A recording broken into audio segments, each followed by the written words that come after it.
Drama के start में बोंगजू नाम की एक लड़की एक जगह से गुजर रही होती है। तभी उसे एक मैसेज आता है, प्लीज हमारी क्लाइंट मैरी का बहुत अच्छे से ख्याल रखना क्योंकि वो हमारी परमानेंट कस्टमर है। वो ये मैसेज पढ़ी रही होती है कि तभी उसे कॉल आता है। कॉल पर लड़की कहती है, अगर तुम्हारा काम खत्म हो गया है तो चलो साथ में घर चलते हैं। लेकिन वो मना कर देती है और कहती है, नहीं, मैंने किसी और की शिफ्ट ले ली है और मैं पहले वो काम खत्म करूंगी। नेक्स्ट सीन में एक मसाज रूम दिखाया जाता है जहां 3 लेडीज लेटी होती हैं और वो उनमें से एक का मसाज कर रही होती है। एक लेडी उससे कहती है, प्लीज आकर देखो, शायद मेरा फेस मास्क सूख गया है। वो उसके पास जाती है, उसका शीट मास्क हटाती है और उसका मसाज करना स्टार्ट कर देती है। मसाज करते समय उसे कुछ अजीब फील होता है। वो तुरंत अपनी आंखें खोलती है, उसका हाथ पकड़ती है और पूछती है, क्या आप फेस पर मेकअप ट्राई करना चाहेंगी? जैसा ही वो मेकअप का जिक्र करती है, वो लेडी बहुत सरप्राइज हो जाती है और मना करने लगती है, मुझे मेकअप के बारे में कुछ नहीं पता, मैं ये नहीं कर पाऊंगी। कुछ देर बाद बोंगजू उनके पास बैठी होती है और मेकअप के लिए उनके फेस को चेक कर रही होती है। वो हर एंगल से उसका फेस देखती है जो बहुत अजीब लग रहा होता है। बोंगजू एक फाउंडेशन निकालती है और उसमें एक सीरम मिक्स करती है। वो लेडी पूछती है, तुम ये क्या कर रही हो? बोंगजू एक्सप्लेन करती है, आपका फेस बहुत ड्राई है इसलिए मैं ये सीरम मिक्स कर रही हूँ, लेकिन अगर आपको ये पसंद नहीं है तो मैं रुक जाऊंगी। वो लेडी मुस्कुराती है और कहती है, नहीं नहीं, कंटिन्यू करो। वो मेकअप स्टार्ट करती है और फाउंडेशन से उसके फेस पर एक बेस बनाती है। फिर वो उसे मिरर में अपना फेस देखने के लिए कहती है। जैसे ही वो अपना फेस देखती है, वो बस घूरती ही रह जाती है। फिर वो पूछती है, क्या तुम स्कूल जाती हो और तुम्हारी एज क्या है? वो जवाब देती है, मैं 20 साल की हूँ और मैं स्कूल नहीं जाती। वो कहती है, क्या तुम के ब्यूटी स्कूल जाना चाहोगी? ये सुनकर वो बहुत सरप्राइज हो जाती है। नेक्स्ट सीन में वो अपनी सिस्टर के साथ एक बस में बैठी होती है और उसे सब कुछ बताती है। उसकी सिस्टर बहुत शॉक्ड होती है और कहती है, क्या तुम सच में के ब्यूटी हाई स्कूल जा रही हो? वो हैरानी से पूछती है, क्या तुम भी उस स्कूल के बारे में जानती हो? मुझे लगा था कि तुम मेकअप में इंटरेस्टेड नहीं हो। उसकी सिस्टर कहती है, मैं क्यों नहीं जानूंगी, ये स्कूल हमेशा सर्च इंजन में रहता है और वहां के स्टूडेंट्स तो आइडियल से भी ज्यादा फेमस हैं। बोंगजू कहती है, एनीवे, मेरे पास टाइम नहीं है, मैं स्कूल नहीं जा पाऊंगी। उसकी सिस्टर कहती है, ये तुम क्या कह रही हो? अगर तुम उस स्कूल में जाओगी तो तुम्हें अपने प्रोडक्ट्स बेचने के लिए कस्टमर्स भी मिलेंगे क्योंकि वहां के सभी स्टूडेंट्स कोरियन ब्यूटी में इंटरेस्टेड हैं। ये सुनकर बोंगजू सोचने लगती है। नेक्स्ट सीन में बोंगजू स्कूल जाती है और सोचती है, अगर मैं यहाँ अपने कस्टमर्स बना लूं और फिर अपने प्रोडक्ट्स बेचूं तो मैं बहुत अमीर हो जाऊंगी। ये सोचते हुए वो अंदर जाती है और वहां डायरेक्टर खड़ी होती है। उसकी असिस्टेंट पूछती है, ये वही लड़की है जिसके बारे में आप बात कर रही थी, राइट?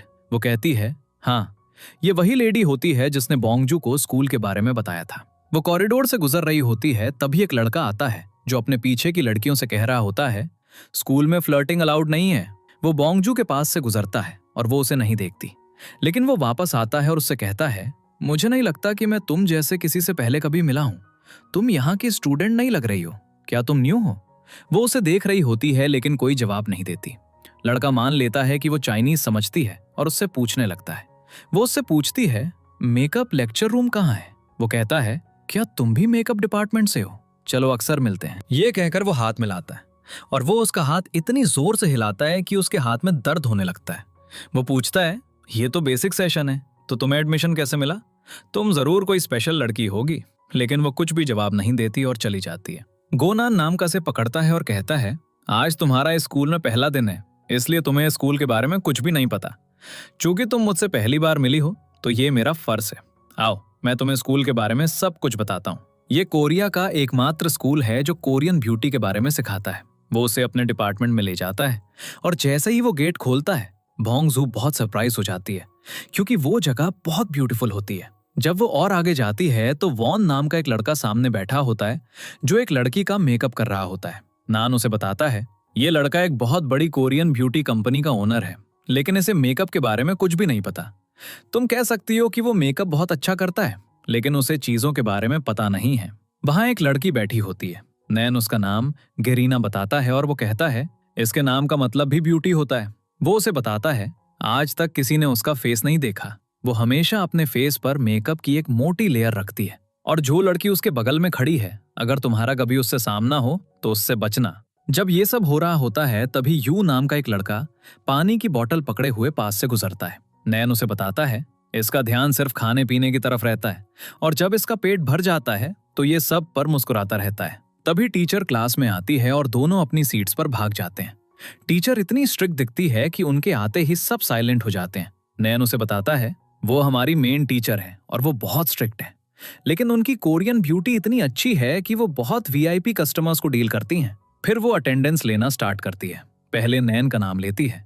जैसे ही वो बोंगजू का नाम लेती है वो तुरंत प्रेजेंट कहती है, लेकिन टीचर उसे देखते हुए भी इग्नोर कर देती है। वो बार बार बोंगजू का नाम पुकारने लगती है। बोंगजू बार बार अपना हाथ हिलाती है, मैं यहाँ बैठी हूँ, लेकिन आखिर में वो खुद ही कहती है बोंगजू आज नहीं आई, वो एब्सेंट है। तब नयन उसे बताता है ये तो होना ही था, क्योंकि जो भी हमारे स्कूल में मेकअप करके नहीं आता उसे एब्सेंट मार्क कर दिया जाता है। ये सुनकर बोंगजू बहुत सरप्राइज हो जाती है और वो कहती है ये कैसा रूल है। नयन कहता है बस एक बात याद रखना, अगली क्लास से पहले अपना मेकअप कर लेना, वरना तुम्हारा पूरा दिन एब्सेंट में ही गुजरेगा।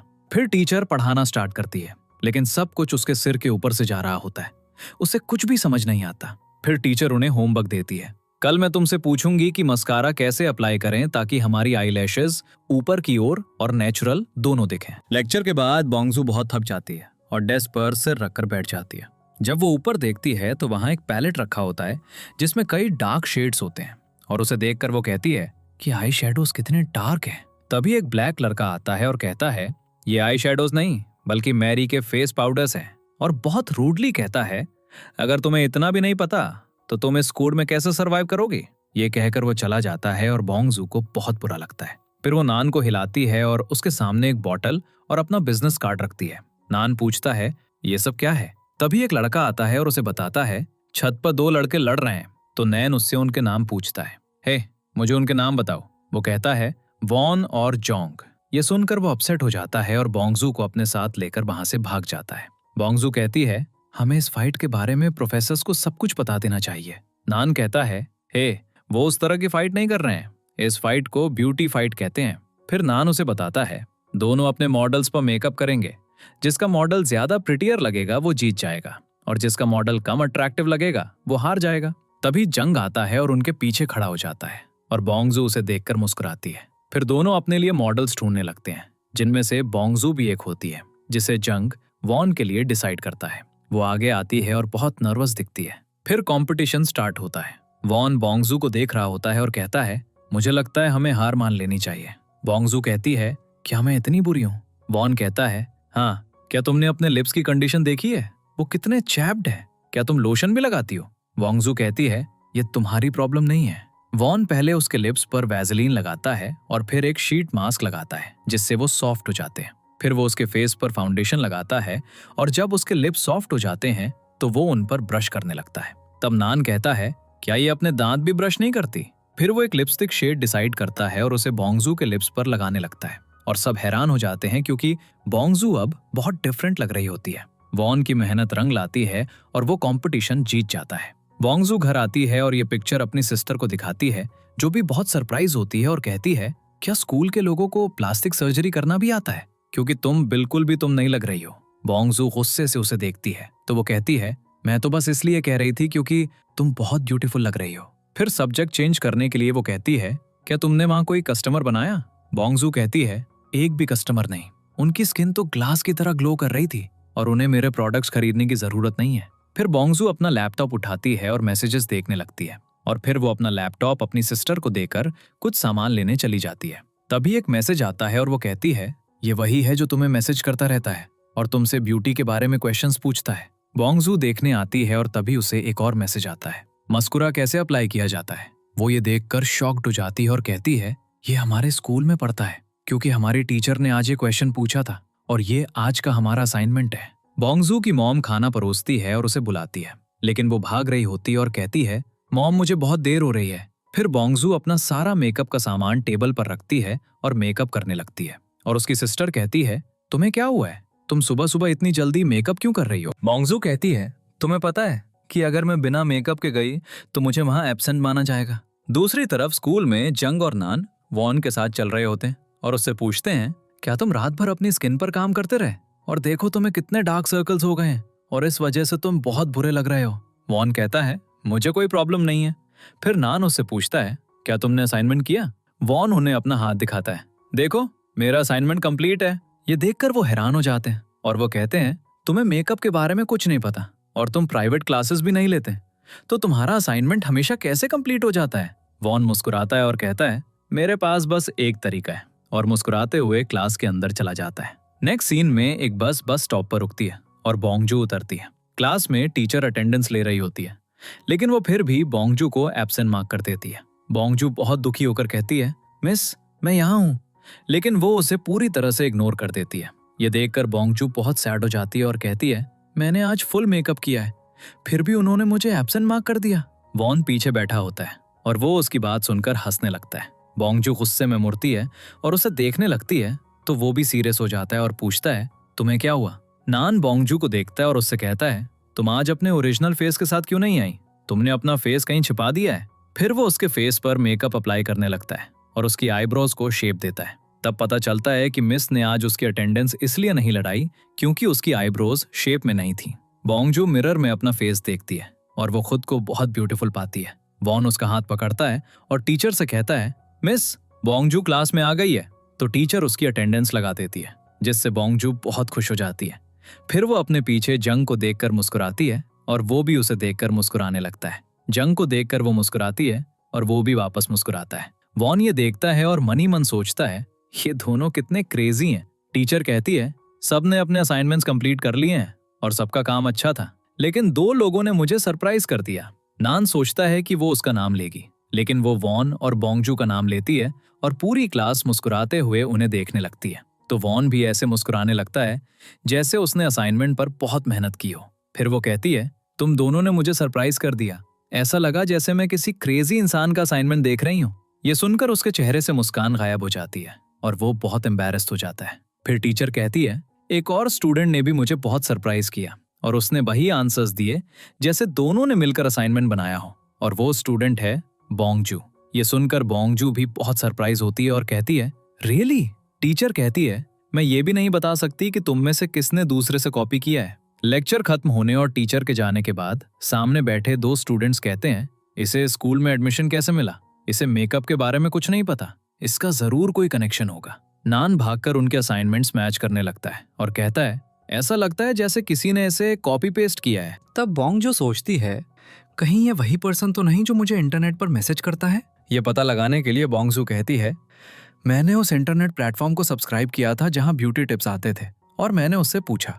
नैन ये सुनकर बहुत सरप्राइज होता है और कहता है, वो बहुत कूल है, मैंने भी उसे सब्सक्राइब किया है। जंग ये सुनकर कहता है, तुम लोग किस बारे में बात कर रहे हो? नैन कहता है, तुम्हें नहीं पता, ये वो इंटरनेट प्लेटफॉर्म है जहां दुनिया भर के आर्टिस्ट्स हैं।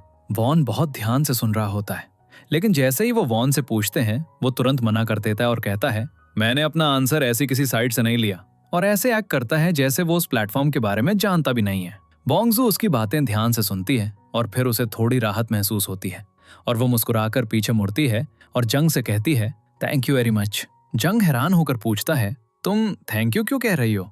बोंगजू कहती है, मुझे पेंसिल देने के लिए और मेरी आईब्रोज को शेप देने के लिए। नैन कहता है, तुम्हें मुझे थैंक यू कहना चाहिए, मैंने तुम पर मेहनत की थी।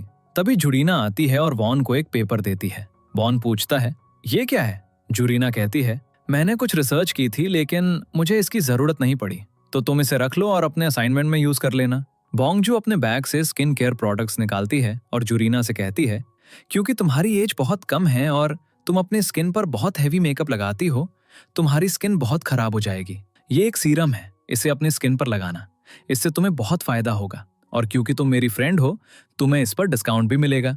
ये सुनकर जुरीना बहुत एम्बैरेस हो जाती है और चली जाती है। नेक्स्ट सीन में वो सब लैब में बैठे होते हैं और ब्यूटी एक्सपेरिमेंट्स कर रहे होते हैं, लेकिन बोंगजू को कुछ समझ नहीं आता और वॉन बस बैठा उन्हें देख रहा होता है। फिर बोंगजू बाहर जाती है और सर्च करती है और पता लगाती है कि अगर कोई मॉडल बनना चाहता है तो वो मॉडल को 5000 युआन देंगे।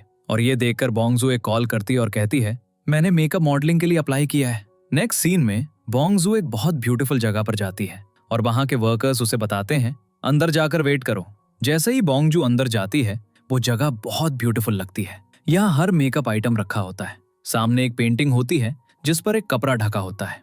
बोंगजू जाकर कपड़ा हटाती है और देखती है कि वहां एक मॉडल बना हुआ है, जिसे देखकर वो बहुत शॉक्ड हो जाती है और वो तुरंत कपड़ा वापस रख देती है। वहां एक गाउन भी होता है। बोंगजू कहती है, क्या इसी के लिए उन्होंने मॉडलिंग का ऐड दिया था, इसीलिए वो इतने पैसे दे रहे हैं? वो खुद को कोसती है, मैं कितनी क्रेजी हूं जो यहाँ आ गई। फिर वो सोचती है, वैसे भी मुझे ये सब पैसा मिल रहा है, चलो ये काम कर लेती हूँ। वो अपने कपड़े उतारती है, उन्हें एक तरफ रखती है और वहां लटका हुआ गाउन पहन लेती है। जैसे ही बोंग जू गाउन पहनकर मुड़ती है, वो बहुत सरप्राइज होती है क्योंकि सामने वॉन खड़ा होता है। वॉन भी उसे देखकर बहुत शॉक्ड होता है और जोर से चिल्लाता है, तुम यहाँ क्या कर रही हो?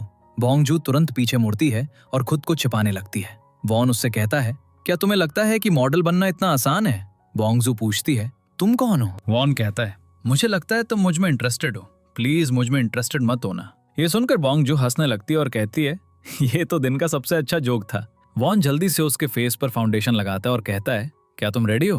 बोंग जू कहती है, तुमने मुझे इतनी जल्दी रेडी कैसे कर दिया? फिर वो मिरर में अपना फेस देखती है, सिर्फ फाउंडेशन लगा होता है और उसके लिप्स पर भी। बोंग जू जल्दी से अपना फेस साफ करती है और कहती है, तुम्हारा मेकअप बहुत अजीब है। फिर वॉन उसे कई पेंसिल्स देता है और कहता है, इन्हें शार्पन करो। बोंग जू सारी पेंसिल शार्पन करती है और उन्हें वॉन के पास ले जाती है और कहती है, मुझे यहाँ से मेरे पैसे कब मिलेंगे? वॉन कहता है, ये 3 घंटे के पीरियड के लिए है और अभी 1.5 घंटे बाकी हैं। तुम्हें भागने का मन क्यों कर रहा है? अब जाओ और वहां चुपचाप बैठ जाओ। काफी देर बाद वॉन की पेंटिंग कंप्लीट हो जाती है और जब वो पीछे देखता है तो जिसे उसने बिठाया था वो सो रही होती है। वॉन उसे आवाज देता है, यहाँ मत सो, घर जाकर सो। बोंग जू जाने लगती है लेकिन अचानक गिर जाती है क्योंकि उसे बहुत नींद आ रही होती है। वॉन कहता है, क्या तुम यहाँ चैरिटी करने आई थी या बिना पैसे लिए जा रही हो? बोंग जू को याद आता है और वो अपने पैसे मांगती है। तब वॉन उसे एक चेक देता है और उसे देखने लगता है। जैसे ही वो पैसे देखती है वो बहुत खुश हो जाती है। फिर बोंग जू उसे खोलती है और कहती है, इसमें 2000 युआन कम है। वॉन कहता है, मैंने वो इसलिए काट लिए क्योंकि तुमने मुझे मेंटली बहुत डैमेज किया और मुझसे ऐसे क्वेश्चंस पूछे जिससे मैं बहुत डिस्टर्ब हुआ। तभी बोंग जू की सिस्टर उसे कॉल करती है और पूछती है, तुम्हारा काम हो गया? बोंग जू बहुत गुस्से में होती है और चिल्लाती है, मैं इतनी अनलकी क्यों? उसकी सिस्टर भी चिल्लाती है, क्या हुआ? नेक्स्ट सीन में बोंग जू एक कॉस्मेटिक स्टोर में जाती है और उन्हें ब्यूटी प्रोडक्ट्स की खाली बॉटल्स देती है। तभी जंग वहां पहुंचता है। बोंग जू उसे देखकर बहुत सरप्राइज होती है और पूछती है, तुम यहाँ क्या कर रहे हो? वो भी कॉस्मेटिक प्रोडक्ट्स की खाली बॉटल्स निकालता है और उन्हें देते हुए कहता है, मैं भी वही करने आया हूँ जो तुम कर रही हो। फिर वो उससे पूछता है, क्या मैं अजीब लग रहा हूँ? बोंग जू कहती है, एक्चुअली मेरे मन में तुम्हारी ऐसी इमेज नहीं थी। थोड़ी देर बाद दोनों बाहर बैठे होते हैं और बनाना मिल्क पी रहे होते हैं। बातों बातों में बोंग जू उसे बताती है, तुम लोग फ्रेंड्स हो लेकिन तुम्हारे नेचर्स कितने डिफरेंट हैं। जंग कहता है, तुम किसकी बात कर रही हो? बोंग जू कहती है, मैं वॉन की बात कर रही हूँ, मैं वैसे भी उसके और करीब नहीं आना चाहती। जंग उसे बताता है, एक्चुअली मैं उसे 10 साल से जानता हूँ। ये सुनकर वो बहुत सरप्राइज हो जाती है। उसकी बातें सुनकर जंग हंसने लगता है और कहता है, तुम बहुत फनी हो। बोंग जू कहती है, तुम्हें लड़कियों से कभी ये नहीं कहना चाहिए कि तुम फनी हो, तुम्हें कहना चाहिए कि तुम बहुत प्रिटी हो। नेक्स्ट सीन में दोनों सिस्टर्स बैठी होती हैं और तभी उनकी मॉम वहां आती है। बोंग जू कहती है, आपने आज कुछ नहीं बेचा, ये बहुत सैड है, आपको सेलिंग का काम मुझे दे देना चाहिए। मॉम उससे पूछती है, लेकिन तुम ये सब काम कैसे हैंडल करोगी? बोंग जू तुरंत अपना लैपटॉप खोलती है और वही वेबसाइट खोलती है जहां उसे लड़के का मैसेज आया था और वो कहता है, क्या तुम मुझे एक टिप दोगी? डॉल जैसी कर्ल आई लैशेस कैसे बनाई जाती हैं? बोंग जू अपना ब्यूटी प्रोडक्ट दिखाती है और उससे कहती है, ये किट खरीद लो। वो कहता है, मैंने इसे अभी तक यूज नहीं किया है। फिर वो कहता है, मैं वो किट खरीद लूंगा। वो उससे डेली बात करता है और वो कोई और नहीं बल्कि वॉन होता है। क्लास में वॉन कह रहा था उसे उस वेबसाइट के बारे में नहीं पता और वो कोई टिप्स नहीं लाता, हालांकि वो उस वेबसाइट के बारे में बहुत अच्छे से जानता है और वो बोंग जू से कई टिप्स लेता है। नेक्स्ट सीन में बोंग जू क्लास में अकेली बैठी होती है और अपने क्लासमेट्स को अपने कॉस्मेटिक प्रोडक्ट्स दिखा रही होती है। तभी जंग वहां आता है और उससे कहता है, क्या तुमने सच में अपने क्लासमेट्स के स्किन को ऑब्जर्व किया और उनके लिए कॉस्मेटिक प्रोडक्ट्स चूज किए? बोंग जू मुस्कुराने लगती है और कहती है, हाँ, मैं तो मन भी पढ़ सकती हूँ। उसकी बातें सुनकर जंग हंसने लगता है। कुछ देर बाद क्लास में बोंग जू गुरीना के पास जाती है और उससे कहती है, मैंने तुम्हारे लिए एक कॉस्मेटिक प्रोडक्ट चूज किया है, इसे अपनी स्किन पर अप्लाई करना, ये फ्री है और इससे तुम्हें फायदा होगा। गुरीना कहती है, मुझे परेशान करना बंद करो, मुझे तुम्हारी हरकतों की वजह से बहुत बुरा लगता है। मुझे नहीं पता तुम्हें स्कूल में एडमिशन कैसे मिला, लेकिन तुम्हारा यहाँ अपने कॉस्मेटिक प्रोडक्ट्स बेचना सही नहीं है। वॉन्ग भी उनकी बातें सुन रहा होता है और उसे ये बिल्कुल भी पसंद नहीं आता। तभी टीचर क्लास में आती है और उसे देखकर नैन कहता है, आज तो टीचर का पीरियड नहीं था, वो यहाँ क्यों आई? टीचर कहती है, मैं तुम सबको कुछ इंपॉर्टेंट बताना चाहती हूँ। हर साल जॉनसन कंपनी की चेयर वामन आती है और इस साल भी वो यहाँ है और तुम में से किसी एक को उनका मेकअप करने का चांस मिलेगा। सब लोग मुंह बनाने लगते हैं। वॉन्गजू कहती है, तुम सब उनके बारे में इतनी बुरी बातें क्यों कह रहे हो? क्या वो इतने स्ट्रिक्ट दिखती हैं? नैन कहता है, तुमने अभी उनके बारे में जो कहा उसे वापस ले लो। वो इतनी परफेक्शनिस्ट हैं कि उन्हें किसी का काम पसंद नहीं आता। फिर गुरीना अपना हाथ उठाती है और सब उसे देखकर सरप्राइज हो जाते हैं। वो कहती है, मैं बोंगजू को रेकमेंड करना चाहती हूँ क्योंकि मुझे लगता है कि वो इसे अच्छी तरह से कर पाएगी। ये सुनकर बोंगजू बहुत सरप्राइज हो जाती है। टीचर भी हैरान होती है कि गुरीना ने उसे रेकमेंड किया। बोंगजू क्लास में बैठी होती है और बहुत वरीड दिखती है। नैन उससे होगा, अब तुम्हारा क्या गी? तभी जंग पीछे से आता है और उससे कहता है, क्या तुम कल चेयरवुमन से मिलोगी? बोंगजू कहती है, हाँ, मेरे पास सिर्फ एक दिन है और मैं एक दिन में कैसे प्रिपेयर करूंगी? नैन कहता है, अगर तुम्हें पूरा 1 साल भी मिलता तो भी तुम प्रिपेयर नहीं कर पाती और तुम फिर भी हार जाती। ये सुनकर वो और भी डीमोटिवेट हो जाती है और अपना सिर पकड़कर बैठ जाती है, ये सोचते हुए कि अब कुछ नहीं हो सकता। अब बोंगजू क्लास से निकल रही होती है और वॉन कहता है, अब तुम पार्ट टाइम जॉब के लिए आओ। बोंगजू कहती है, मैं फिर कभी नहीं आऊंगी क्योंकि तुम बहुत डिसऑनेस्ट हो। तुमने मुझे 5000 युआन देने के लिए कहा था लेकिन तुमने सिर्फ 2000 युआन दिए। वॉन इधर उधर देखने लगता है कि कोई सुन तो नहीं रहा। फिर कहता है, ये सब तुम्हारी वजह से हुआ। अगर तुम प्रॉपर काम करोगी तो तुम्हें प्रॉपर पैसे मिलेंगे और अगर तुम आज जॉब के लिए आओगी तो मैं तुम्हें 7000 युआन दूंगा। ये सुनकर वो बहुत खुश हो जाती है और कहती है, क्या तुम पक्का प्रॉमिस कर रहे हो? नेक्स्ट सीन में वॉन बोंगजू का मेकअप कर रहा होता है और बोंगजू फिर से कंफर्म करती है, क्या तुम सच में मुझे 5000 आज और 2000 कल दोगे? वॉन कहता है, तुमने मुझसे ये क्वेश्चन कई बार पूछा है, मैं तुम्हें कितनी बार जवाब दूं? अब चुप हो जाओ और मुझे मेकअप करने दो। और वो उसका मेकअप करने लगता है। जैसे ही उनका बॉडीगार्ड चला जाता है, वॉन बोंगजू से कहता है, तुम्हारा मेकअप हो गया? और वो फिर से पेंटिंग बनाने लगता है। बोंगजू उससे पूछती है, क्या तुम मुझे कोई एक्स्ट्रा काम नहीं दोगे, जैसे कल तुमने मुझे पेंसिल शार्पन करने का काम दिया था? वो मेकअप प्रोडक्ट्स में से एक उसके हाथ में रखता है और उसे कहता है, इसे शार्पन करो। वो उसे ट्विस्ट करके शार्पन कर रही होती है लेकिन हो नहीं रहा। वो उसे खोल कर देखती है, ये एक आईब्रो पेंसिल होती है। वो बोर हो रही होती है तो वॉन उसे एक बुक देता है और कहता है, इसे देखो और अगर समझ ना आए तो फेंक देना, ये वैसे भी घर पर यूं ही पड़ी थी। वो बुक खोलती है और उसके अंदर चेयरवुमन की सारी इन्फॉर्मेशन पाती है। ये देखकर वो बहुत खुश हो जाती है। पेंटिंग कंप्लीट करने के बाद वॉन पीछे देखता है और कल की तरह बोंगजू बैठे बैठे सो जाती है। वॉन कहता है, ये कैसी लड़की है जो किसी के भी घर में आराम से सो जाती है? लेकिन आज वो उसके बगल में बैठता है पर उसे जगाता नहीं है, बल्कि वो वहीं बैठकर उसे देखता रहता है। सोते हुए बोंगजू को सांस लेने में दिक्कत हो रही होती है और वो अजीब अजीब मुंह बना रही होती है। ये देखकर वॉन बहुत वरीड हो जाता है, फिर से खड़ा होता है और उसे उठाने लगता है और बोंगजू उठकर बैठ जाती है और पूछती है, टाइम क्या हुआ है? वॉन कहता है, ये दुनिया बहुत बुरी है, तुम ऐसा कैसे कर सकती हो? तुम एक लड़की हो और तुम्हें अपना ख्याल रखना चाहिए, ना कि इस तरह कहीं भी केयरलेसली सोना चाहिए। बोंगजू कहती है, दुनिया में सबसे बुरी चीज गरीबी है। ये कहकर वो जाने लगती है, फिर रुकती है और कहती है, मैं आज अपने पैसे लिए बिना नहीं जाऊंगी। वॉन वही बुक उसके हाथ पर रखता है और कहता है, ये तुम्हारा पैसा है। वो खोजने लगती है, उसमें कोई पैसा नहीं होता। वॉन कहता है, मैंने ये अपनी फैमिली से चुराई है और इसकी वैल्यू तुम्हारे 7000 युआन से ज्यादा है। नेक्स्ट सीन में बोंगजू एक स्टोर में आती है और बॉटल्स एक्सचेंज करने लगती है। जंग पीछे से आता है और उससे पूछता है, तुम्हारी प्रिपरेशन कैसी चल रही है? बोंगजू कहती है, मुझे कुछ नहीं पता, मैं अब स्कूल जाऊंगी और देखूंगी कि मैं क्या कर सकती हूँ। जंग कहता है, अब बहुत देर हो चुकी है, तुम स्कूल जाकर क्या करोगी? ये सुनकर बोंगजू बहुत वरीड हो जाती है और कहती है, अब मेरा क्या होगा? शाम हो जाती है और बोंगजू लगातार अपने फेस पर मेकअप अप्लाई कर रही होती है। जंग कहता है, मैं तुम्हें बताता हूँ कि चेयरवुमन की आईब्रोज कैसी दिखती हैं, तो तुम उनके फेस पर वैसी ही ड्रॉ करना। फिर वो उसके फेस पर आईब्रोज ड्रॉ करने लगता है। तभी अचानक उसके हाथ कांपने लगते हैं। वो फिर से अपना हाथ छिपा लेता है और कहता है, अब तुम अपना मेकअप ट्राई करो। प्रैक्टिस करने के बाद बोंगजू अपना सामान पैक करने लगती है और जंग उसका बैग देखकर कहता है, मेरा मेकअप बैग ले लो, तुम्हारे मेकअप बैग में बहुत ज्यादा कॉस्मेटिक्स हैं। पहले वो मना करती है लेकिन फिर कहती है, ओके, मैं तुम्हारा बैग एक दिन के लिए बोरो कर लूंगी। फिर बोंगजू घर जाती है और काफी नर्वस होती है तो उसकी मदर कहती है, मैं तुम्हारे फेस पर ये पानी लगा देती हूँ। मॉम उसके फेस पर मिनरल वाटर से मसाज करती है और उसके बाद उसका फेस बहुत ग्लोइंग हो जाता है। नेक्स्ट सीन में बोंगजू क्लासरूम में लगातार कुछ खोज रही होती है। वॉन भी उसे देख रहा होता है लेकिन उससे कुछ पूछ नहीं पाता। तभी जंग आता है और उससे पूछता है, क्या हुआ? बोंगजू उसे बताती है, वो खो गया है। वो पूछता है, तुम किस बारे में बात कर रही हो? वो कहती है, मैंने अपना मेकअप बॉक्स यहीं रखा था लेकिन अब मुझे वो नहीं मिल रहा है। तभी टीचर आती है और कहती है, बोंगजू तुम्हारी टर्न है, अब जाओ। ये सुनकर वो और भी वरीड हो जाती है, मुझे मेरा मेकअप बॉक्स नहीं मिल रहा है, मैं कैसे जाऊंगी? टीचर कहती है, बोंगजू तुम्हारे पास जो भी इसेंशियल आइटम्स हैं उन्हें ले आओ। अब बोंगजू एडमिन ऑफिस में होती है और वो अपना सारा सामान निकाल कर टेबल पर रख रही होती है। चेयरवुमन सोचती है, इसके पास कोई अच्छा मेकअप प्रोडक्ट नहीं है, ये मेरा मेकअप कैसे करेगी?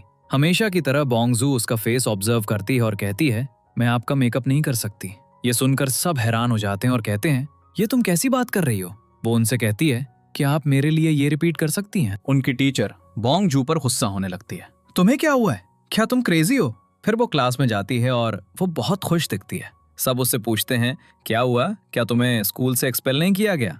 लेकिन वो उन्हें कोई जवाब नहीं देती और वो वहां लगातार मुस्कुराती हुई खड़ी रहती है। तभी टीचर आती है और कहती है, बोंग जू, तुमने बहुत अच्छा काम किया। ये सुनकर सब बहुत सरप्राइज हो जाते हैं। नैन अपने कानों पर हाथ रखता है और कहता है, क्या मैंने गलत सुना? रीना कहती है, तुमने तो चेयरवुमन का मेकअप किया ही नहीं, तो टीचर ने तुमसे ऐसा क्यों कहा? सब ये जानने के लिए बहुत क्यूरियस होते हैं। बोंग जू मुस्कुराती है और उन्हें कहानी बताने लगती है। फिर एक पास्ट का सीन सामने आता है कि जब टीचर उससे पूछती है, तुम मेरा मेकअप क्यों नहीं करना चाहती?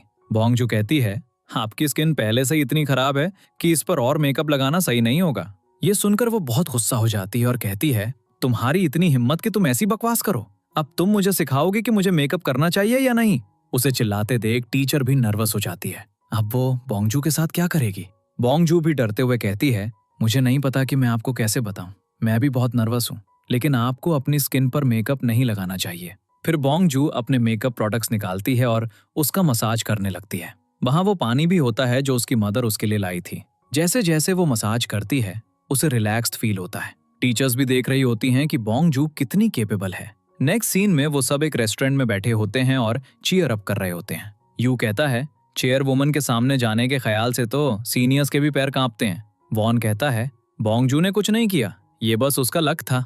बोंग जू को बहुत गुस्सा आता है और वो कहती है, क्या तुम मुझसे फाइट करना चाहते हो? फिर बोंग जू जंग को बताती है, बैग अभी तक नहीं मिला है। जंग कहता है, कोई बात नहीं, लेकिन बॉन कहता है, पैसों पर इतना कॉम्प्रोमाइज करने की जरूरत नहीं है। और वो बोंग जू से कहता है, उसका बैग वापस कर दो। उसे बहुत गुस्सा आता है और वो बड़बड़ाने लगती है, जब पैसे मेरे हैं तो इसमें इतनी बड़ी बात क्या है? वॉन उसकी बात सुन लेता है और फिर दोनों बहस करने लगते हैं। उनकी फाइट देखकर ऐसा लगता है जैसे वो बहुत क्लोज है।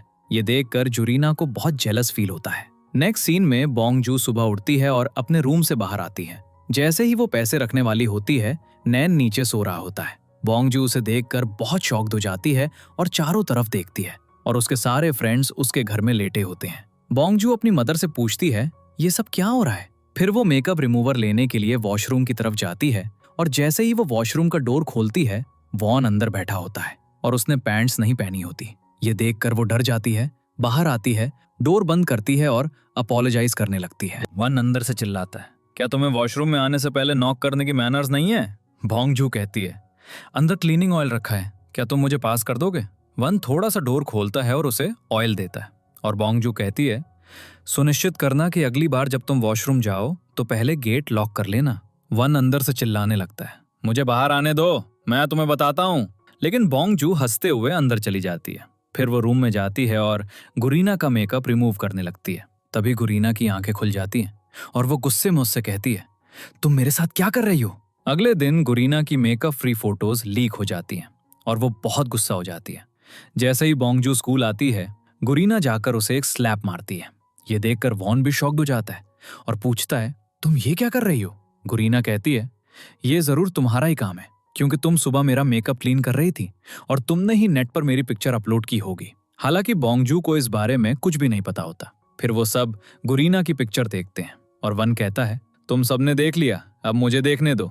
वन उसे जूम करके ध्यान से देख रहा होता है और सब कहते हैं, क्या तुम उसे इतना पसंद करते हो कि तुम अपनी नजरें भी नहीं हटा पा रहे हो? लेकिन वो उसमें रखे बॉक्स को अपने बॉक्स से मैच कर रहा होता है और सोचने लगता है, बोंग जू ब्यूटी वर्ल्ड नहीं हो सकती, लेकिन शायद उसने भी वहीं से ऑर्डर किया हो। लेकिन अगर मैं गलत हुआ तो? और ये सब सोचकर वो बहुत वरीड हो जाता है। फिर वो एक पार्सल निकालता है और उस पर लिखे एड्रेस को देखने लगता है। नेक्स्ट सीन में वॉन एड्रेस देखते हुए उस घर तक पहुंचता है और ये घर किसी और का नहीं बल्कि बोंग जू का होता है। वॉन अंदर जाता है और देखता है कि वो सब खाना खा रहे हैं और बोंग जू की मदर कहती है, तुम बोंग जू के फ्रेंड हो तो आओ हमारे साथ खाना खाओ। वॉन साइड में देखता है, वहां कुरियर का सारा सामान रखा होता है, जिससे वो और भी शॉक्ड हो जाता है।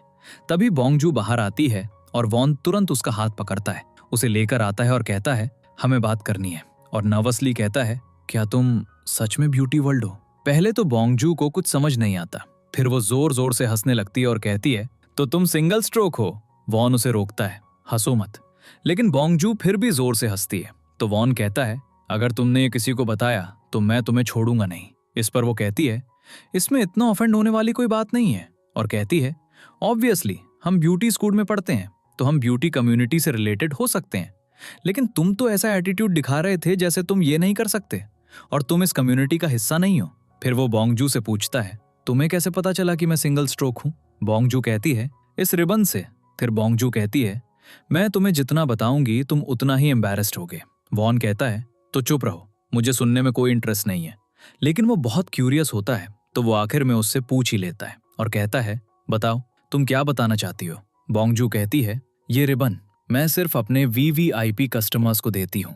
ये सुनकर वो बहुत शॉक्ड होता है और कहता है, वीवीआईपी का क्या मतलब है? बोंगजू कहती है, जो मुझसे बहुत प्यार करते हैं, और समझ लो कि वो मेरे फैनेटिक्स हैं। ये सुनकर वॉन गुस्सा हो जाता है और कहता है, मेरे लिए फैनेटिक्स वर्ड यूज मत करना। बोंगजू कहती है, मैं तुम्हें एक और इंटरेस्टिंग बात बताऊं, मेरा सिर्फ एक ही वीवीआईपी है और वो तुम हो। ये कहकर वो हंसने लगती है और वॉन भी हंसने लगता है। जैसे वो जाने वाले होते हैं वहां एक पप्पी आता है और उसे देखकर बोंगजू कहती है, तुम कितने क्यूट हो, और उसे अपने पास बुलाने लगती है। लेकिन वो डरकर भाग जाता है और बोंगजू कहती है, तुम कितने फॉलिश हो। फॉलिश वर्ड सुनकर वॉन तुरंत उसका हाथ पकड़ता है और उसे दूर ले जाने लगता है। नान पीछे खड़ा सोचता है कि उनके बीच कुछ चल रहा है। जब वो स्कूल पहुंचते हैं तो एक लड़का वहां अजीब तरह से बिहेव कर रहा होता है। बोंगजू कहती है, क्या तुम लोगों को नहीं लगता कि ये लड़का बिल्कुल फूल की तरह बिहेव कर रहा है? बोंगजू बार बार फूल वर्ड का यूज करती है जिससे वॉन बहुत डर जाता है। वॉन तुरंत बोंगजू का हाथ पकड़ता है और उसे अंदर ले जाता है।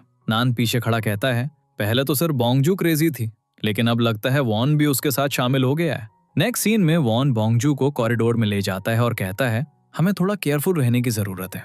बोंगजू मुस्कुराते हुए पूछती है, तुम किसकी बात कर रहे हो? वॉन उसे बता नहीं पाता और बोंगजू अंदर जाने लगती है, लेकिन वॉन उसे वापस खींचता है और कहता है, हमें केयरफुल रहना होगा। लेकिन वो फिर भी एक्सप्लेन नहीं कर पाता कि वो किसके बारे में बात कर रहा है। नेक्स्ट सीन में दोनों लाइब्रेरी में बैठे होते हैं और बोंगजू कहती है, ओके, मैं किसी को नहीं बताऊंगी कि तुम एक फूल हो, लेकिन उसके लिए कंडीशन है कि तुम लाइफ लॉन्ग मेरे कस्टमर बने रहोगे। वॉन ये एग्रीमेंट करते हुए कहता है, प्लीज ये फूल वर्ड बार बार यूज मत करना। ये सुनकर बोंगजू तुरंत खड़ी हो जाती है और कहती है, अगर तुम नहीं चाहते तो कोई बात नहीं, मैं जाकर सबको बता दूंगी। ये सुनकर वॉन डर जाता है और तुरंत कहता है, ओके, मैं तुम्हारी सारी कंडीशंस मानता हूँ। कुछ देर बाद वॉन और बोंगजू क्लास में आते हैं और दो लड़कियां आकर वॉन को कुछ चीजें देती हैं और चली जाती हैं। बोंगजू उससे पूछती है, ये सब क्या है? क्या उन्होंने ये तुम्हें तुम्हारी ऑयली स्किन के लिए दिया है? वॉन हंसने लगता है और कहता है, तुम्हें कुछ नहीं पता। तभी नैन भी आता है और कहता है, जंग को भी आज बहुत सारे गिफ्ट्स मिले हैं। बोंगजू कहती है, क्या आज कोई स्पेशल ओकेजन है? मैन कहता है, आई एम रियली सॉरी, मैं तुम्हें बताना भूल गया कि इस स्कूल में वैलेंटाइंस डे नहीं मनाया जाता। इसके बजाय एक दूसरे को अपनी फीलिंग्स एक्सप्रेस करने के लिए गिफ्ट्स दिए जाते हैं और आज वही दिन है। लेकिन तुम्हारे और मेरे जैसे लोगों के लिए ये दिन बिल्कुल मीनिंगलेस है। ये सुनकर बोंगजू बहुत सरप्राइज हो जाती है और नैन कहता है, वॉन तुम बहुत लकी हो कि स्कूल में सबसे ज्यादा गिफ्ट्स तुम्हें और जंग को मिलते हैं। इसके बाद वॉन बोंगजू को टीज करना शुरू कर देता है और बोंगजू उससे कहती है, मुझे लगा उन्होंने ये सोप फेस के लिए दिया है क्योंकि उस पर बहुत ऑयल है। ये सोचने वाली बात है, कितना अजीब गिफ्ट है। क्या उनके पास देने के लिए कोई और गिफ्ट नहीं था? ये सुनकर वॉन गुस्सा हो जाता है और कहता है, मैं तुम्हें मार डालूंगा। अचानक मैडम वहां आती हैं तो वो सब अपनी सीट्स पर बैठ जाते हैं। बोंगजू क्लास में जाती है और अपना पाउच खोलती है। उसमें एक क्रीम होती है, लेकिन वो उसकी नहीं होती। तो वो सोचने लगती है, ये उसे किसने दी? मैडम कहती है, आज का असाइनमेंट पेयर्स में किया जाएगा क्योंकि लड़कों को मेकअप करने में बहुत प्रॉब्लम्स होती हैं। तो सबको एक लड़की प्रोवाइड की जाएगी जिस पर वो अपना मेकअप अप्लाई करेंगे और मुझे एक पिक्चर के फॉर्म में दिखाएंगे। टीचर के जाने के बाद बोंगजू तुरंत मुड़ती है और जंग से कहती है, तुम किसके साथ पेयर अप करोगे? जंग कहता है, मुझे नहीं पता। बोंगजू तुरंत कहती है, चलो हम दोनों एक ग्रुप बना लेते हैं। वॉन भी उनकी बातें सुन रहा होता है और मन ही मन सोचता है, अगर इसने जंग को मेरी सारी बातें बता दी तो मेरी रेपुटेशन बर्बाद हो जाएगी। फिर वो तुरंत कहता है, बोंगजू तुम्हें मेरे साथ पेयर अप करना चाहिए। ये सुनकर बोंगजू कहती है, क्यों? वॉन कहता है, मैडम ने अभी कहा कि आज का असाइनमेंट ग्रुप्स में होगा। वॉन की बातें सुनकर बोंगजू तुरंत मना कर देती है और कहती है, मैं तुम्हारे साथ पेयर अप नहीं करना चाहती। नेक्स्ट सीन में वॉन बोंगजू का मेकअप कर रहा होता है। उसका मेकअप करते समय उसे स्कूल की घटना याद आती है और वो सोचते हुए बहुत डिस्टर्ब हो जाता है और अपना सिर हिलाने लगता है। तो बोंगजू कहती है, क्या तुम क्रेजी हो, ऐसे सिर हिला रहे हो? वॉन तुरंत उसे एक पेंसिल देता है और कहता है, चुपचाप इसे शार्पन करो। बोंगजू कहती है, तुमने अभी तो मुझसे शार्पन करवाया था। वॉन कहता है, तुम्हें सारे पैसे चाहिए लेकिन तुम काम नहीं कर सकती। और वो वापस पेंटिंग करने चला जाता है। लेकिन पहली बार वॉन का ध्यान पेंटिंग पर नहीं होता, वो उसे देखता रहता है। बोंगजू कहती है, क्या मैं आज जल्दी जा सकती हूँ? एक्चुअली मुझे कहीं जाना है। वॉन कहता है, तुम्हारी पार्ट टाइम जॉब से ज्यादा इंपॉर्टेंट कौन सा काम हो सकता है? बोंगजू कहती है, मैडम का असाइनमेंट कंप्लीट करने के लिए मुझे जंग से मिलना है और हम साथ में प्रैक्टिस करेंगे। जंग का नाम सुनकर वॉन को बुरा लगता है, लेकिन वो कहता है, ये तुम्हारी मर्जी है, जो करना है करो, लेकिन याद रखना मैं तुम्हारे पैसे काट लूंगा। तभी नैन यू के साथ आ रहा होता है, लेकिन तुरंत चुप हो जाता है। यू उससे पूछता है, क्या हुआ? नैन कहता है, आगे बोंगजू है।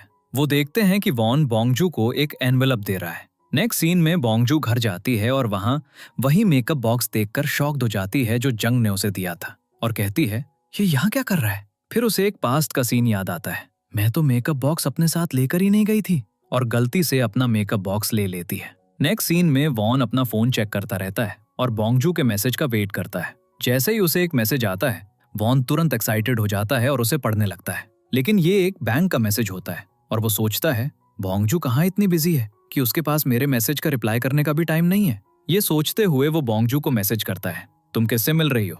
बोंगजू को वॉन का मैसेज मिलता है और वो पूछती है, तुम क्यों पूछ रहे हो? वॉन कहता है, तुम अभी क्या कर रही हो, मुझे तुरंत बताओ।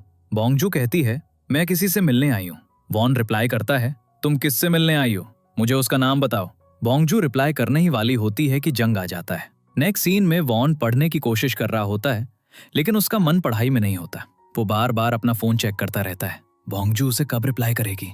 लेकिन बोंगजू रिप्लाई नहीं करती और वॉन अपना कोट उठाता है और बोंगजू के घर के बाहर खड़ा होकर बोंगजू का वेट करने लगता है। लेकिन बहुत समय बीत जाता है तो वो बोंगजू के घर में झांकने लगता है, लेकिन जैसे ही गेट खुलने वाला होता है, वॉन जल्दी से पीछे जाकर छिप जाता है। जंग घर से बाहर आता है और घर जाने लगता है। बोंगजू उसके हाथ पर एक ब्रेसलेट पहनाती है। उन्हें इतना क्लोज देखकर वॉन सैड हो जाता है और जेलस फील करता है। नेक्स्ट सीन में वॉन क्लास में बैठा होता है और उसकी नजरें सिर्फ जंग के ब्रेसलेट पर होती हैं। अब उनकी क्लास स्टार्ट होती है और मैडम कहती है, आज का टॉपिक फेस मास्क है, तुम्हारा असाइनमेंट ये है कि तुम अपना खुद का फेस मास्क बनाओ। फिर वो कहती है, तुम लोग खुद को प्रिपेयर भी कर लेना, क्योंकि कुछ दिनों बाद हमारी मेकअप वॉलंटियर क्लास होगी। इसमें तुम्हें ओल्ड एज लोगों का मेकअप करना होगा। और क्लास खत्म होने के बाद वो कहती है, बोंगजू मुझे तुमसे बात करनी है। उससे बात करने के लिए मैडम बाहर जाती है और उससे कहती है, उस दिन तुमने चेयर वुमन का मेकअप किया था, मुझे उनका एक ईमेल मिला है, वो एक मेकअप पार्टनर ढूंढ रही हैं, तो तुम उनकी मेकअप पार्टनर बन जाओ। ये सुनकर बोंगजू बहुत सरप्राइज हो जाती है और कहती है, क्या आप सच में मेरे बारे में बात कर रही हैं? मैडम कहती है, तुम्हें समझना चाहिए कि ये अपॉर्चुनिटी हर किसी को नहीं मिलती, और अगर तुम उनकी पर्सनल मेकअप आर्टिस्ट बन गई तो पूरी दुनिया तुम्हें जान जाएगी। बोंगजू सोचने लगती है और मैडम उससे कहती है, मैं नहीं चाहती कि तुम मुझे अभी जवाब दो, इस पर अच्छी तरह से सोच लो और फिर मुझे बताना। मैडम और बोंगजू की पूरी कॉन्वर्सेशन वॉन सुन लेता है और ये सब सुनकर वो बहुत सैड हो जाता है। नेक्स्ट सीन में वॉन अपने रूम में बैठा होता है और बोंगजू के आने का वेट कर रहा होता है। जैसे ही उसे लगता है कि बोंगजू यहाँ आ रही है, वो तुरंत अपनी बुक उठाता है और पढ़ने की एक्टिंग करने लगता है। वॉन उससे पूछता है, तुम कल कहाँ इतनी बिजी थी कि तुम यहाँ आ भी नहीं सकी? बोंगजू कहती है, मुझे कुछ काम निपटाना था। वॉन उस काम के बारे में पूछने लगता है और बोंगजू कहती है, मेरी किसी के साथ अपॉइंटमेंट थी।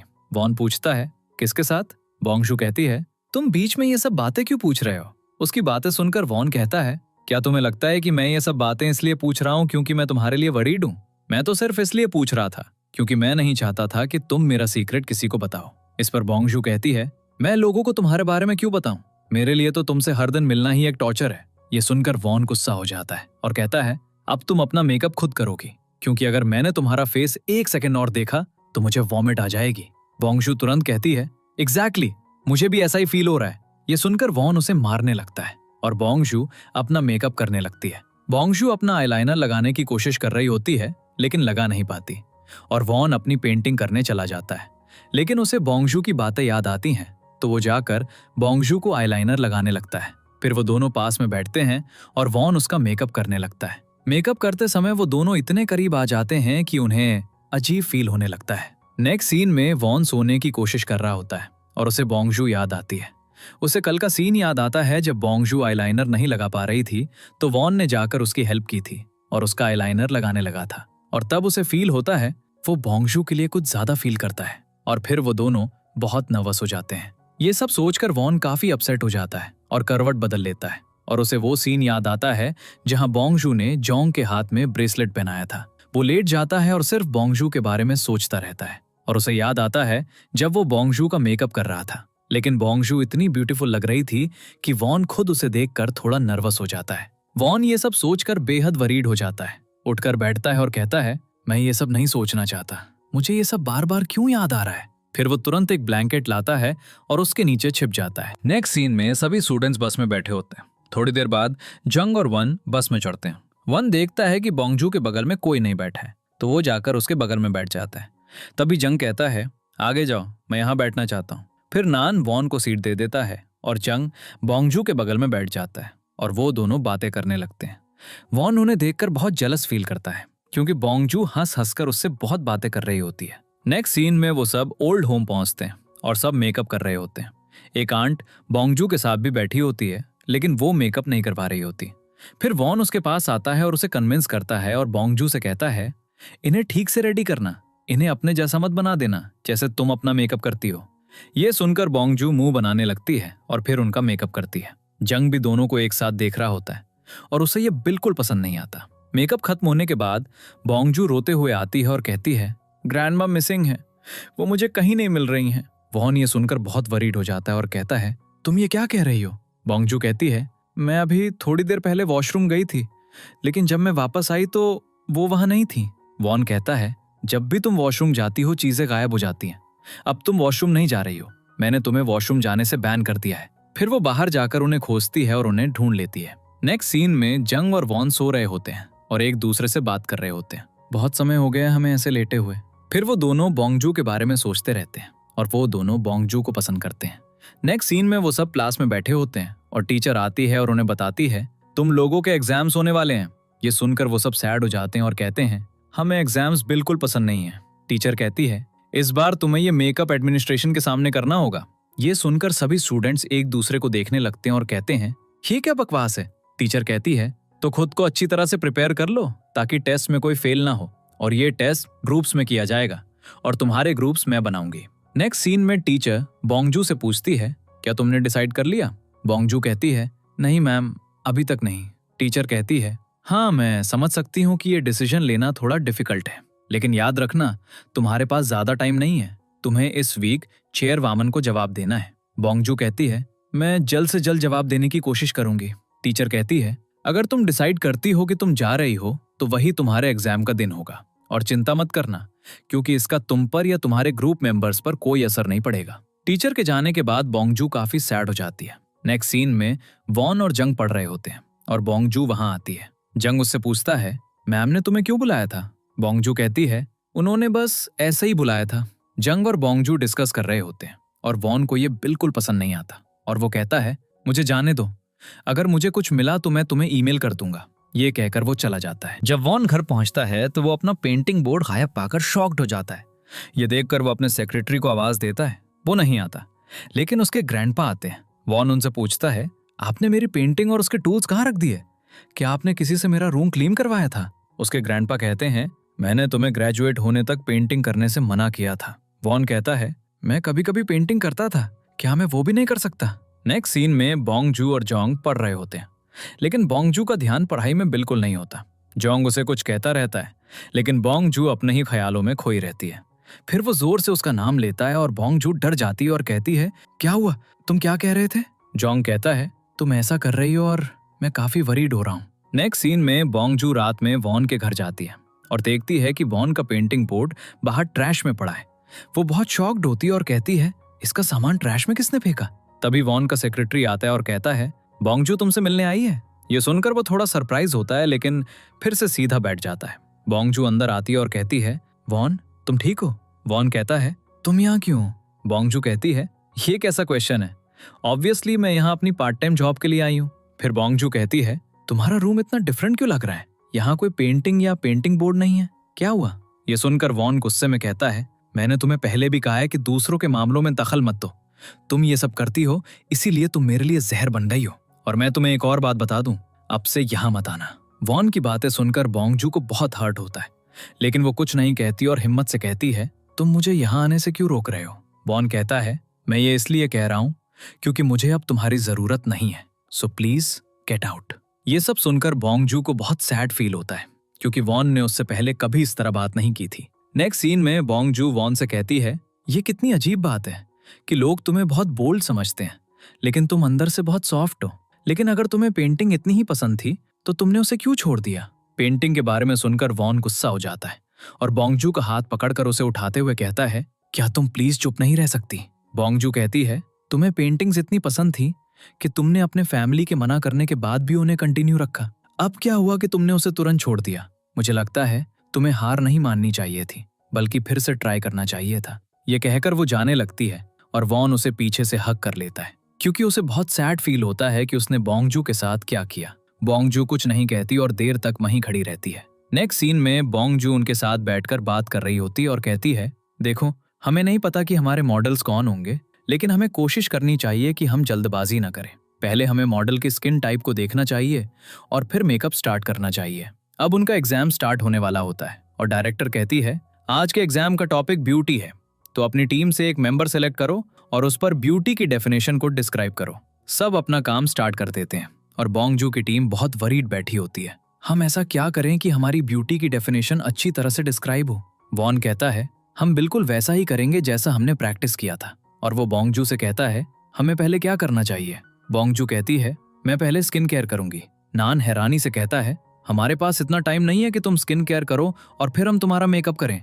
लेकिन वो उसकी बात नहीं सुनते और बोंगजू के फेस पर मास्क लगाने लगते हैं। फिर जब बोंगजू का फेस मास्क सूख जाता है तो वो उसे धोने जाती है। वापस आने के बाद वो अपने फेस पर प्राइमर लगाने लगती है और नैन कहता है, तुम कितना टाइम वेस्ट कर रही हो? बोंगजू कहती है, अगर मैं पहले प्राइमर लगाऊंगी तो मेरे पोर्स ज्यादा क्लोज हो जाएंगे और मेकअप के बाद मेरी स्किन ज्यादा स्मूथ दिखेगी। ये सुनकर नान कहता है, तुम्हारी बातें सुनकर तो ऐसा लग रहा है जैसे तुम किसी बड़ी स्किन एक्सपर्ट की तरह बात कर रही हो। ये सुनकर सब हंसने लगते हैं तो वो जल्दी से उसे अपने फेस पर लगा लेती है। अब उसका मेकअप स्टार्ट होता है और जंग उसके फेस पर फाउंडेशन लगाने लगता है। अब फेस पाउडर लगाने की बारी आती है लेकिन जंग को वो नहीं मिलता तो बोंगजू कहती है, मेरे पास एक है, तुम उसे यूज कर सकते हो। जैसे ही वो फेस पाउडर निकालती है जंग हैरान हो जाता है क्योंकि ये वही होता है जो जंग ने उसे गिफ्ट में दिया था। क्योंकि नान बहुत अच्छी आईब्रोज बनाता है वो उसकी आईब्रोज बनाता है। फिर वॉन आता है और उसके फेस पर शार्पनेस क्रिएट करने लगता है और मस्कारा भी लगाता है।